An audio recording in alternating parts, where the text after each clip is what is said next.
मित्रांनो, लिसन टू री ॲप्लिकेशन तुम्हाला सर्व प्रकारचे स्पर्धा परीक्षांसाठी आवश्यक असणारे ऑडिओ बुक्स, ऑडिओ नोट्स आणि इतर मटेरियल देखील उपलब्ध करून देते. 12.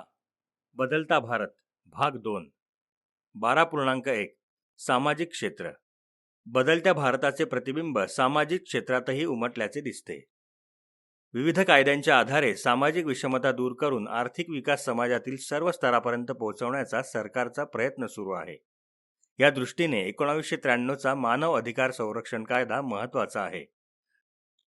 या कायद्यान्वये राष्ट्रीय मानव अधिकार आयोगाची नॅशनल ह्युमन राईट्स कमिशनची स्थापना करण्यात आली. जगण्याचे स्वातंत्र्य, समानता इत्यादी हक्कांचे संरक्षण करण्यासाठी आणि हे हक्क नाकारले जाणार नाहीत याची दक्षता घेण्यासाठी हा आयोग स्थापन झाला. या कायद्यानुसार वृत्तपत्रात किंवा प्रसिद्धी माध्यमांमध्ये अन्यायासंदर्भात प्रसिद्ध झालेल्या बातमीची दखल आयोग घेऊ शकतो. अत्याचारग्रस्त व्यक्तीच्या वतीने सामाजिक कार्यकर्ते किंवा सामाजिक संस्था तक्रार दाखल करू शकतात. 2005 मध्ये घरगुती हिंसाचार विरोधी कायदा संमत झाला. कुटुंबातील स्त्रियांना संरक्षण देण्यासाठी हा कायदा करण्यात आला. या कायद्यातील सगळ्यात लक्षणीय तरतूद म्हणजे आपल्या राहत्या घरावर पीडित महिलेची कायदेशीर मालकी असो वा नसो घरात राहण्याचा हक्क तिला आहे. 2011च्या जनगणनेत 6 वर्षांपर्यंतच्या वयोगटात दर 1000 मुलांमागे मुलींचे प्रमाण 914 इतके घसरल्याचे पुढे आले. या आकडेवारीतून संभाव्य संकटाची चाहूल लागताच महिला संघटनांनी या विरोधात आवाज उठवला. महाराष्ट्र शासनाने गर्भलिंग तपासणी व गर्भलिंग निदान यावर बंदी घालणारा कायदा केला आणि लेक लाडकी हे अभियान राबवले. यामुळे परिस्थितीत बदल होत आहेत. हे माहीत आहे का तुम्हाला? हमीद दलवाई यांनी महात्मा ज्योतिराव फुले यांच्या प्रभावामुळे 1970 मध्ये मुस्लिम सत्यशोधक समाज या संघटनेची स्थापना केली. मुस्लिम स्त्रियांच्या हक्कांसंबंधी कार्य करण्यावर त्यांचा भर होता. तोंडी तलाक पद्धतीला दलवाई यांनी विरोध केला. इसवी सन 2019 मध्ये संसदेने संमत केलेल्या कायद्यानुसार तिहेरी तलाक पद्धती रद्दबातल करण्यात आली आहे. धर्मनिरपेक्ष लोकशाही राष्ट्र म्हणून भारतातील सर्व नागरिकांना एकच समान नागरी कायदा असावा असे त्यांचे मत होते. 12.1.1 आरोग्य. पोलिओ निर्मूलन. बदलत्या भारताचे प्रतिबिंब आरोग्याच्या क्षेत्रातही उमटले. 1995 मध्ये भारत सरकारच्या आरोग्य विभागातर्फे पल्स पोलिओ लसीकरणाची मोहीम सुरू झाली. जागतिक आरोग्य संघटना म्हणजेच WHO, युनिसेफ, रोटरी इंटरनॅशनल आणि भारत सरकार यांच्या संयुक्त विद्यमाने ही मोहीम राबवण्यात आली. ही मोहीम पोलिओ रोगाचे उच्चाटन करण्यासाठी होती. 5 वर्षापर्यंतचे एकही बालक लसीकरणातून वगळले जाणार नाही असा चंग बांधून ही मोहीम राबवण्यात आली. ही योजना यशस्वी होण्यासाठी शिबिरे, घरोघरी लसीकरण, प्रसारमाध्यमातून जाहिराती यांसारख्या उपायांचा अवलंब करण्यात आला. आयुष. आयुर्वेद, योग व निसर्गोपचार, युनानी, होमिओपॅथी इत्यादी चिकित्सा पद्धतींच्या विकासासाठी 1995 मध्ये केंद्र सरकारच्या आरोग्य व कुटुंब कल्याण मंत्रालयाने स्वतंत्र विभाग स्थापन केला. 2009 पासून हा विभाग डिपार्टमेंट ऑफ आयुर्वेद, योग अँड नॅचरोपॅथी, युनानी, सिद्ध अँड होमिओपॅथी, आयुष या नावाने ओळखला जातो. या विभागाच्या वतीने या चिकित्सा प्रणालींच्या शैक्षणिक दर्जात सुधारणा करणे, गुणवत्ता वाढ, संशोधन, औषध प्रमाणीकरण यावर भर देण्यात येत आहे. 12.1.2 पर्यावरण. प्रदूषण. वायू प्रदूषणाचा प्रश्न भारतातील सर्वच राज्यांना कमी अधिक प्रमाणात भेडसावत आहे. वाहनांच्या माध्यमातून होणारे प्रदूषण हा मोठा चिंतेचा विषय आहे. Centre for science and environment संस्थेने दिल्लीतील प्रदूषणाचा अभ्यास करून या प्रश्नाची तीव्रता जनतेसमोर मांडली. प्रदूषणाच्या अनेक कारणांपैकी एक कारण म्हणजे वाहनांची वाढती संख्या, वाहनांच्या देखभालीकडे दुर्लक्ष. अशा कारणांमुळे आणि वाहनांच्या धुरातून हवेत मिसळणारे घातक वायू आणि काजळीचे कण हे दिल्लीच्या प्रदूषणाला प्रामुख्याने कारणीभूत आहेत असे सिद्ध झाले. या प्रदूषणाचा परिणाम दिल्लीतील वारसा वास्तूंवरही होत आहे. या प्रश्नावर उपाय म्हणून घनीकृत नैसर्गिक वायू CNG म्हणजेच कॉम्प्रेस्ड नॅचरल गॅस वापरण्याची शिफारस संस्थेने केली. या शिफारसीच्या आधारे 1998 मध्ये सर्वोच्च न्यायालयाने दिल्लीतील सर्व सार्वजनिक वाहनांमध्ये CNGचा वापर करण्याचा निर्णय दिला. पुढे no PUC no insurance policy PUC म्हणजेच पोल्युशन अंडर कंट्रोल असे धोरण झाले. PUC प्रमाणपत्र असल्याशिवाय वाहन विमा काढता येणार नाही किंवा त्याचे नूतनीकरण करता येणार नाही असे धोरण अंमलात आले. यामुळे PUC प्रमाणपत्र देणारी केंद्रे सुरू झाली. कारखान्यातील रासायनिक प्रक्रियांमुळे प्रदूषित झालेले पाणी नद्यांमध्ये सोडणे हे जलप्रदूषणाचे मुख्य कारण आहे. पर्यावरण रक्षणासाठी अनेक व्यक्तींनी मोलाची कामगिरी बजावली आहे. सुंदरलाल बहुगुणा चिपको आंदोलन, मेधा पाटकर नर्मदा बचाव आंदोलन आणि डॉक्टर राजेंद्र सिंह जलसंधारण क्षेत्र यांचे कार्य अत्यंत महत्त्वाचे मानले जाते. आमचे असेच ऑडिओ लेक्चर ऐकत राहण्यासाठी तुम्ही या ऑडिओसोबतच्या लिंकवर क्लिक करून प्ले स्टोअरवरून आपले ॲप्लिकेशन डाउनलोड करू शकता. प्लॅस्टिक सारख्या मानवनिर्मित अविघटनशील पदार्थांमुळे आणि रासायनिक खते व कीटकनाशके यांच्यामुळेही पाणी व अन्नधान्याचे प्रदूषण वाढते आहे. तसेच या सर्वांमुळे जमिनीचा कस कमी होतो. त्यामुळे माणसे, प्राणी आणि वनस्पती यांच्यामध्ये अनेक प्रकारच्या रोगांचा प्रादुर्भाव होऊन आरोग्याला हानी पोहोचवणारी स्थिती निर्माण होत आहे. पर्यावरणाच्या क्षेत्रात महाराष्ट्रातील 3 प्रयोगांची विशेष दखल घेणे आवश्यक आहे. राहीबाई पोपेरे 8 मार्च 2018 रोजी भारताच्या राष्ट्रपतींनी महाराष्ट्रातील राहीबाई पोपेरे यांना नारी शक्ती पुरस्कार दिला.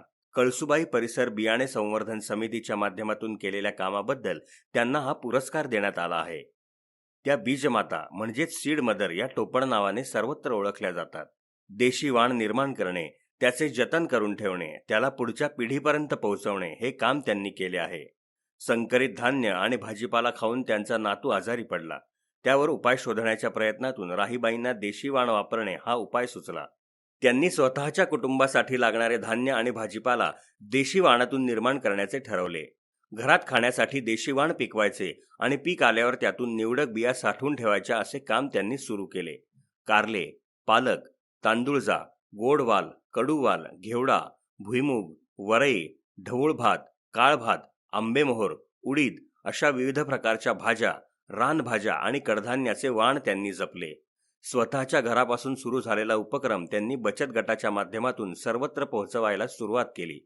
भारतीय ॲग्रो इंडस्ट्रीज फाउंडेशनच्या सहकार्याने हा उपक्रम फोफावला. राहीबाई मातीच्या मडक्यात देशी वाणाचे बियाणे जतन करतात. मातीच्या मडक्याला शेणा मातीने लिंबतात. त्यामुळे बियाणांना भुंगे किंवा मुंग्या लागत नाहीत. मडक्यात राखेचा व कडुनिंबाचा वापर करतात. आता या बियाणे बँकेत 50,000हून अधिक पिकांचे, 30,000हून अधिक भाजीपाल्याचे वाण जमा झाले आहे. बीबीसीने 2018 मध्ये विविध क्षेत्रात काम करणाऱ्या जगभरातील 100 महिलांची निवड केली. त्यात राहीबाईंचा समावेश आहे. भाऊ काटदरे सह्याद्री निसर्गमित्र या संस्थेच्या माध्यमातून भाऊ काटदरे आणि त्यांचे सहकारी निसर्ग संवर्धनाचे कार्य करतात. इसवी सन 1999 मध्ये पांढऱ्या पोटाचा समुद्री गरुड या पक्ष्याचे अस्तित्व धोक्यात आल्याचे भाऊंनी वाचले. या पक्ष्याचा बचाव आणि संवर्धन करण्यासाठी भाऊंनी रत्नागिरी जिल्ह्यात काम सुरू केले. रत्नागिरी जिल्ह्याला असणारा समुद्र किनारा पायी हिंडून लोकांमध्ये या पक्षासंदर्भात जागृती केली. या प्रवासात त्यांनी 62 घरट्यांची स्थाने शोधून काढली.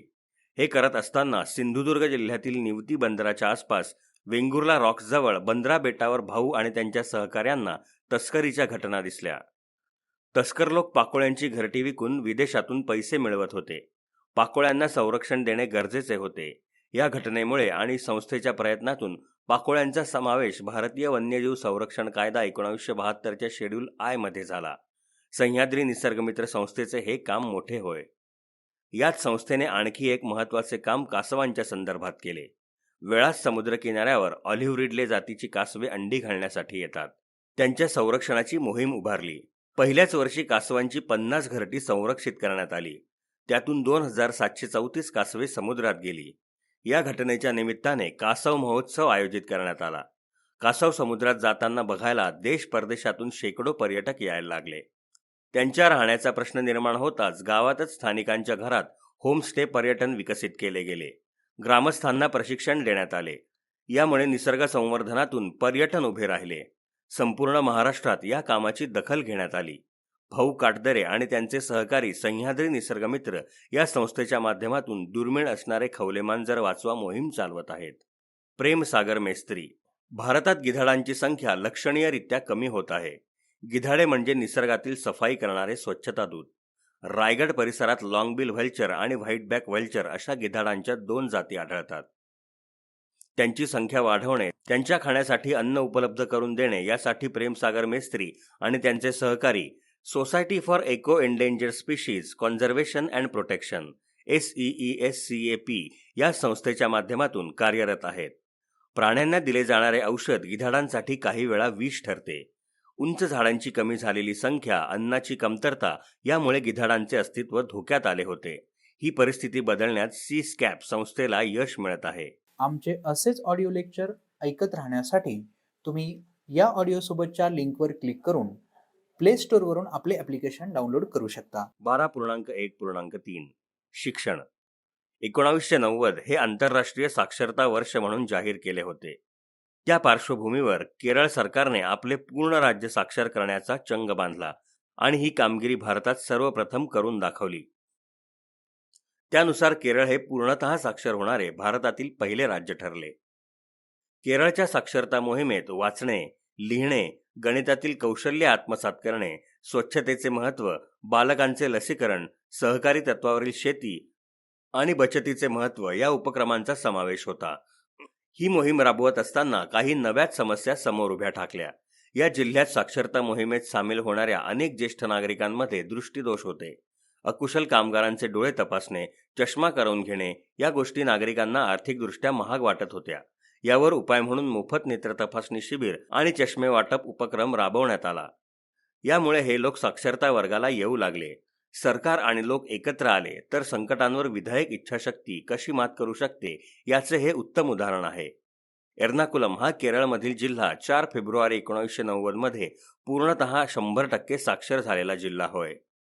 माहीत आहे का तुम्हाला, मुलांना मातृभाषेप्रमाणेच इंग्रजी भाषेवर प्रभुत्व मिळवता यावे म्हणून महाराष्ट्र सरकारने 2002 मध्ये पहिलीपासून इंग्रजी शिकवण्याचा निर्णय घेतला. ऐकणे, बोलणे, वाचणे आणि लिहिणे या कौशल्यावर भर देण्यात येऊन इंग्रजी भाषा शिकणे आनंददायी करण्यावर भर देण्यात आला. या अभ्यासक्रमाला अनुसरून उत्तम सचित्र पाठ्यपुस्तके तयार करण्याची जबाबदारी महाराष्ट्र राज्य पाठ्यपुस्तक मंडळाने म्हणजेच बालभारतीने पार पाडली. या उपक्रमाचे राष्ट्रीय ज्ञान आयोगाने कौतुक केले. प्राथमिक शिक्षण. प्राथमिक शिक्षणाच्या सार्वत्रिकीकरणासाठी 1994 मध्ये district primary education programme DPEP हा कार्यक्रम हाती घेण्यात आला. महाराष्ट्र, मध्य प्रदेश, कर्नाटक, तामिळनाडू, केरळ, हरियाणा व आसाम या 7 राज्यात हा कार्यक्रम राबवण्यात आला. प्राथमिक शाळेत विद्यार्थ्यांची 100% पटनोंदणी, उपस्थिती, विद्यार्थी गळती रोखणे इत्यादी उद्दिष्टांचा यात समावेश होता. या उपक्रमासाठी जागतिक बँकेने आर्थिक मदत दिली होती. शालेय पोषण आहार. या उपक्रमाद्वारे प्राथमिक वर्गातील विद्यार्थ्यांचे योग्य पोषण व्हावे म्हणून माध्यान्ह भोजन योजना 15 ऑगस्ट 1995 पासून सुरू झाली. पोषक घटकांनी युक्त असा शिजवलेला आहार देण्यास सुरुवात झाली. जेथे हे शक्य नव्हते तेथे प्रति विद्यार्थी धान्य पुरवण्याची सोय करण्यात आली. सर्व शिक्षा अभियान. सारे शिकूया पुढे जाऊया असे ध्येयवाक्य बाळगून सर्व शिक्षा अभियान 2001 मध्ये सुरू झाले.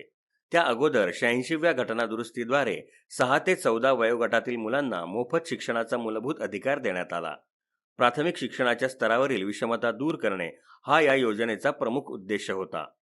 ही योजना यशस्वी होण्यासाठी यापूर्वीच्या खडूफळा योजना, पोषक आहार योजना अशा सर्व योजनांचे एकत्रीकरण करण्यात आले. मुलींचे शिक्षण, दिव्यांगांचे शिक्षण याकडे या योजनेत विशेष लक्ष देण्यात आले. शिक्षणाचे सार्वत्रिकीकरण साध्य करण्यासाठी 2004 मध्ये एज्युसॅट हा उपग्रह प्रक्षेपित करण्यात आला. भारताचे 6 विभाग कल्पून 6 वाहिन्यांची सोय देशभरात करण्यात आली. या उपग्रहाद्वारे भारतभर प्रादेशिक भाषांमधून शैक्षणिक कार्यक्रम सुरू झाले. 12.2 क्रीडा क्षेत्र. एकेकाळी ऑलिम्पिकमध्ये हॉकी हा खेळ भारताला सतत विजय मिळवून देत होता. कुस्तीमध्ये खाशाबा जाधव यांनी ऑलिम्पिकमध्ये भारताचा झेंडा उंचावला. जागतिकीकरणाच्या कालखंडानंतर भारताच्या कानाकोपऱ्यातून अनेक खेळाडू पुढे आले. ज्याच्याकडे कौशल्य आहे तोच खेळाडू पुढे जाणार हे जागतिकीकरणाने घडवून आणले. या काळाचे वैशिष्ट्य म्हणजे भूतकाळातील यशाच्या आधारे कोणत्याही खेळाडूला वर्तमान किंवा भविष्यात स्वतःचे स्थान अबाधित राखण्याची खात्री नाही. सर्वच क्षेत्रातील खेळाडूंना आपली कामगिरी वारंवार सिद्ध करणे अनिवार्य असते. रोज नवे नवे विक्रम घडत आहेत. खेळाचे स्वरूप बदलत चालले आहे. खेळातील वेळासंदर्भात बदल होत आहेत. क्रिकेटचे उदाहरण घेऊया. पूर्वी 5 दिवस चालणारे क्रिकेटचे सामने पुढे एका दिवसावर आले. एका दिवसाचे सामने पुढे 20 षटकांपर्यंत सीमित झाले. पूर्वी कुस्ती चितपट होईपर्यंत चालायची, आता ती गुणपद्धतीने सुद्धा खेळतात. कबड्डी, हॉकी, क्रिकेट, जलतरण, बॅडमिंटन, भारोत्तोलन म्हणजेच वेटलिफ्टिंग, नेमबाजी, बुद्धिबळ, मोटर स्पोर्ट्स, स्काय डायव्हिंग, मुष्टियुद्ध, तीरंदाजी, कुस्ती, football, tennis, table tennis, billiards, mallakhamb अशांसारखे अनेक खेळ आज खेळले जातात. प्रसारमाध्यमांनी, वृत्तवाहिन्यांनी या खेळांना स्वतंत्र जागा दिली आहे.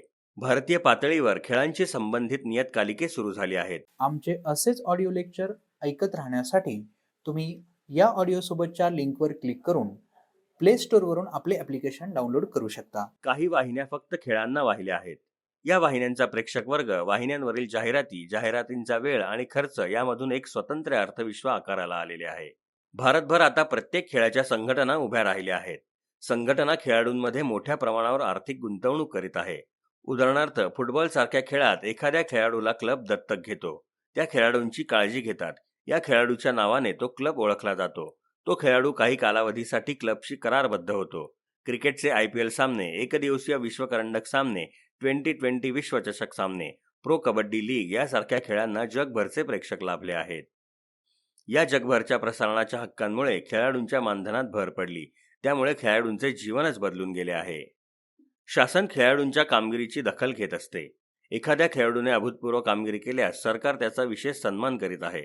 सचिन तेंडुलकर यांच्या 100 शतकांच्या कामगिरीचा विचार करून भारत सरकारने त्यांना भारतरत्न हा सर्वोच्च सन्मान दिला. त्यांची राज्यसभेवर खासदार म्हणून नियुक्ती केली. समाजाचाही खेळाडूंकडे पाहण्याचा दृष्टिकोन बदलत आहे. खेळाकडे व्यावसायिक कारकीर्द म्हणून पाहिले जात आहे. शालेय, महाविद्यालयीन शिक्षणात खेळ हा अविभाज्य घटक झाला आहे. शिक्षण विशेष संदर्भ महाराष्ट्र. बदलत्या भारताचे प्रतिबिंब आपणास शिक्षण क्षेत्रातही उमटल्याचे दिसते. दिल्ली येथील राष्ट्रीय शैक्षणिक संशोधन व प्रशिक्षण परिषदेने अभ्यासक्रम आणि पाठ्यपुस्तकांच्या रचनेत काही बदल सुचवले.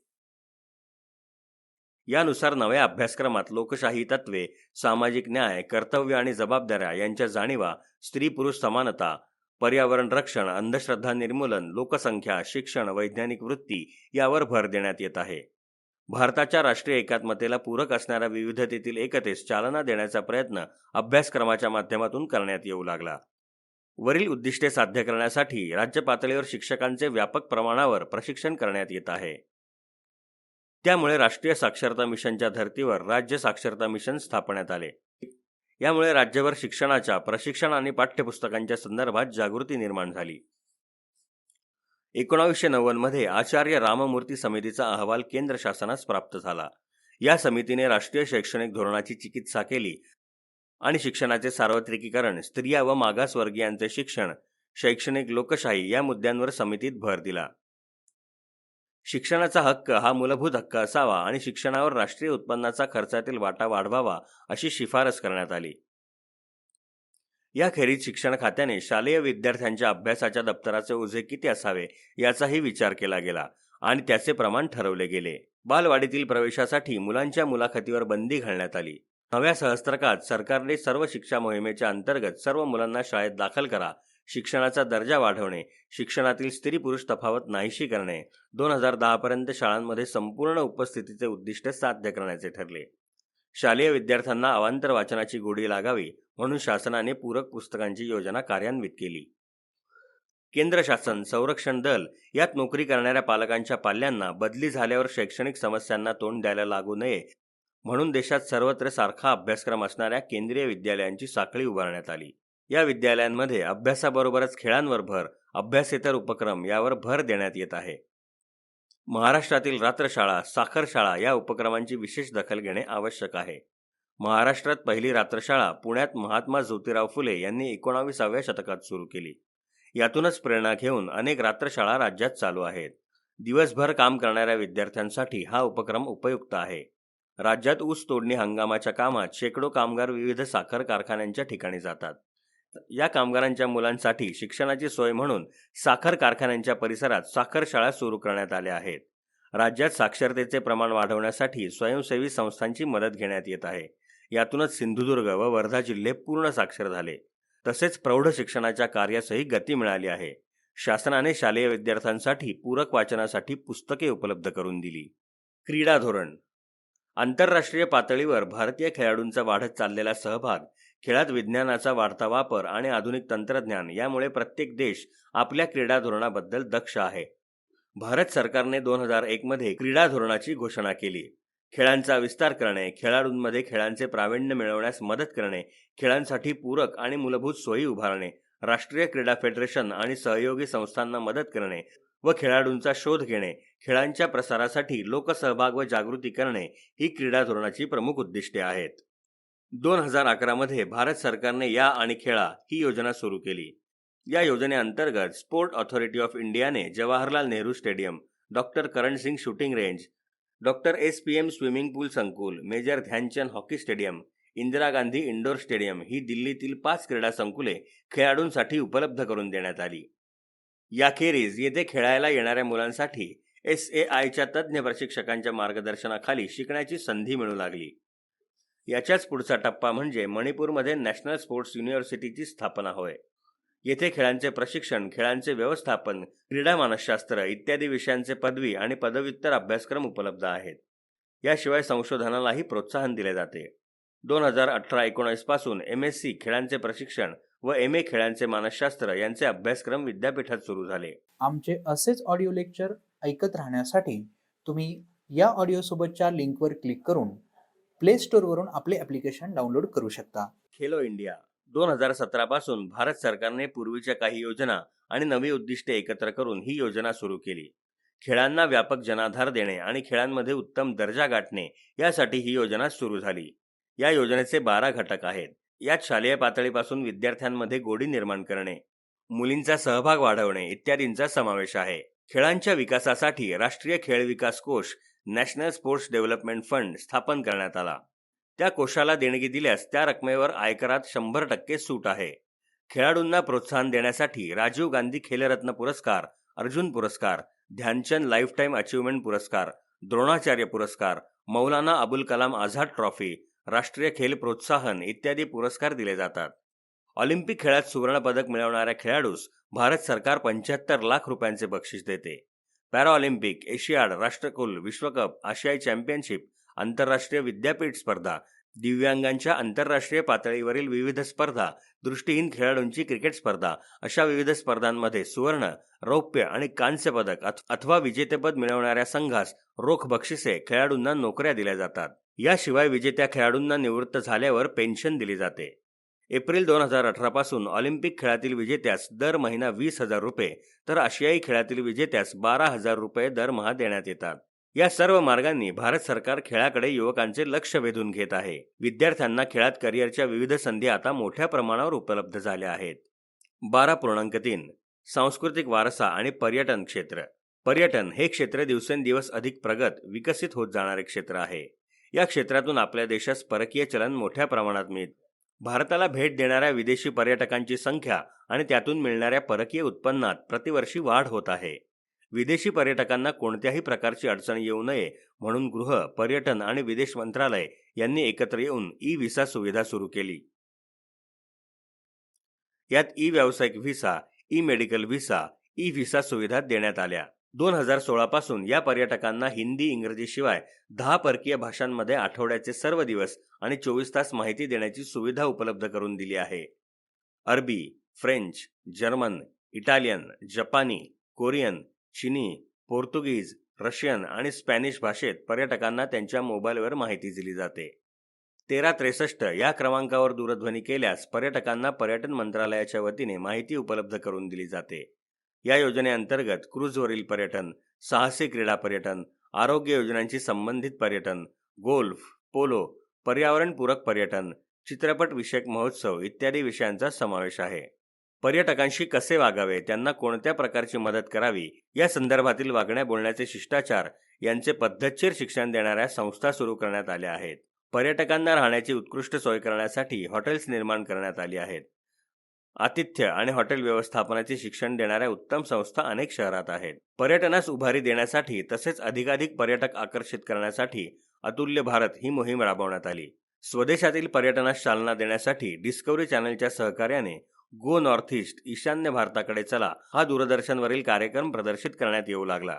स्वदेश दर्शन यात्रेअंतर्गत भारतात 13 प्रकारच्या यात्रा आयोजित करण्यात आल्या आहेत. यात प्रामुख्याने हिमालय परिक्षेत्र, समुद्री तटवर्ती प्रदेश, बौद्ध तत्वज्ञानाशी संबंधित क्षेत्रे इत्यादी ठिकाणांचा समावेश आहे. संपूर्ण जगाला भारतातील वैशिष्ट्यपूर्ण स्थळांची माहिती व्हावी म्हणून 2016-17 मध्ये इलेक्ट्रॉनिक आणि डिजिटल माध्यमातून प्रचार सुरू करण्यात आला. BBC, डिस्कव्हरी, हिस्ट्री अशा जागतिक वाहिन्यांवरून भारतातील ऐतिहासिक, नैसर्गिक वारसा स्थळांची माहिती देण्यात येते.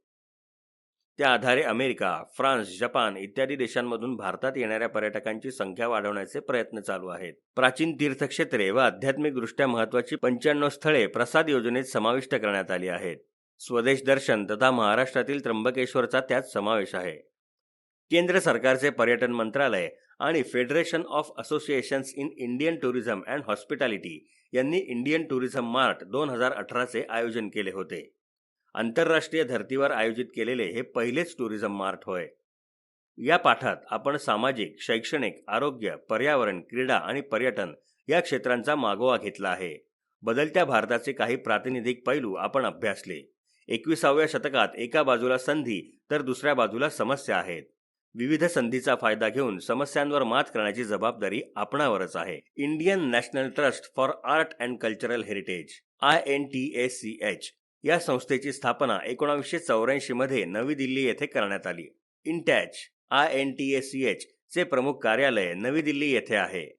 आज देशभरात 200हून अधिक शाखांसह इंटॅचला वारसा जतन व जागृती करणारी मोठी संस्था म्हणून ओळखले जाते. मागील 35 वर्षात इंटॅचने केवळ नैसर्गिक आणि मानवनिर्मित वारसाच नव्हे तर अमूर्त वारसा संवर्धनाचे काम केले आहे.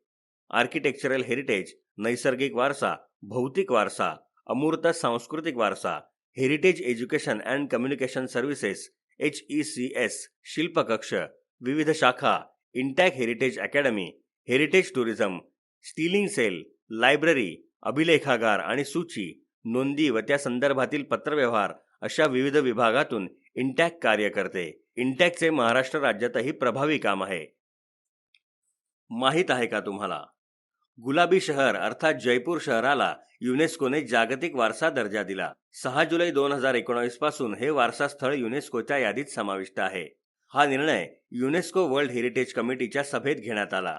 ही सभा अझरबैजानमधील बाकू या भागात भरली होती. लिसन टू ॲप्लिकेशन तुम्हाला सर्व स्पर्धा परीक्षांसाठी आवश्यक असणारी ऑडिओ नोट्स, ऑडिओ बुक्स आणि इतर मटेरियल देखील उपलब्ध करून देते. चला तर मित्रांनो, भेटूयात पुढच्या लेक्चरमध्ये. तोपर्यंत धन्यवाद.